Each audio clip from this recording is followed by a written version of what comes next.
meaning of nature and geography in Igbo.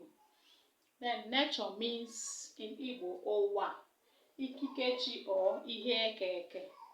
Ebe nature means ụwa, ikikechi maọbụ ihe eke. Ụwa apụta the whole world which we know. Ikikechi abụrụ power of the creator. Ihe eke, things that are naturally created.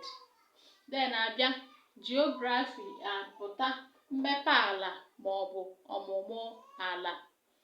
Mmepe ala abụrụ study or mapping of land. Ọmụmụ ala abụrụ the study of land and earth. The study of land and earth.